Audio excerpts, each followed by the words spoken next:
Hey y'all, it's been a little bit since a couple of weeks since we've got together for conversations with Carmen, where I've just been chatting with some friends about just different things that we're learning and growing. And I've had some uh, oral surgery, and that kind of slowed me down, quietened me down. It's a little uncomfortable to do a lot of extended talking, so I'm feeling better. And through all these last few weeks, there's certainly been a whole lot going on. Um, that was a good reminder for me, where in James, what is it? James 1:19, where it says that we should be quick to listen and slow to speak. And so that's what I've been doing, is just listening. There's a lot of folks talking, and I've just been listening. So I will just come in today, and I thought, we always need to be able to hear God when God speaks. Sometimes the noise around us gets really, really loud, and we get really confused, and we can try to sort facts from fiction and truth from feelings and emotions, and gosh, it can be so difficult. And so I've been reading a book, Dallas Willard's Hearing God, and I know that's backwards, and I know there's just really a nice way to be able to transfer things like that on Facebook where you can see them, but I don't know how to do it.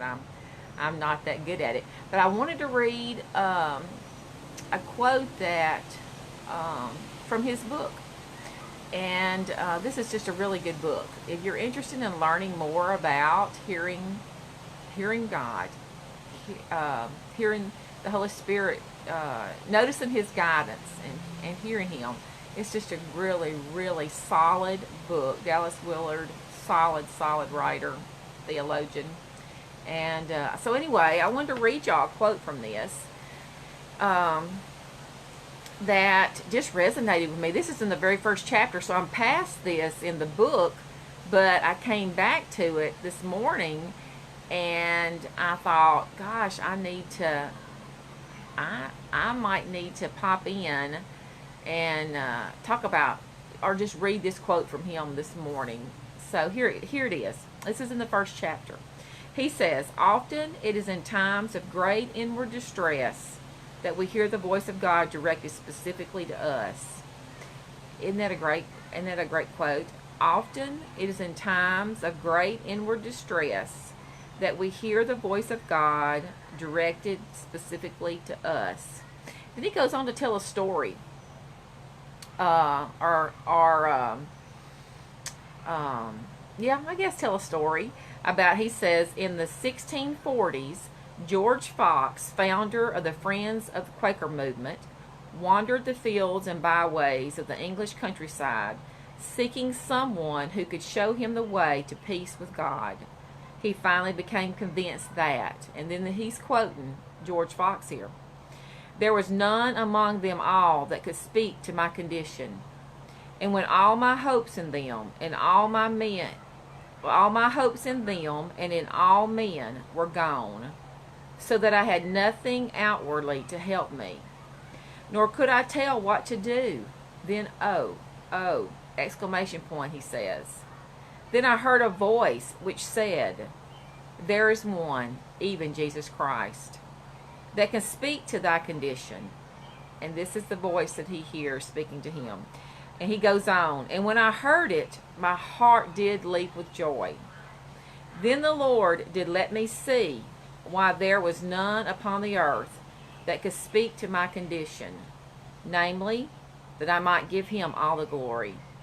Isn't that just really cool? And that very first quote, I just really loved when it said, "Often it is in times of great inward distress that we hear the voice of God directed specifically to us." And y'all, I have found that true in my own life. When I have had some really distressful things going on in my life, I can be much more tuned in to the voice of God. Now, I'm not saying that God has audibly spoken to me, but man, he can impress upon my heart.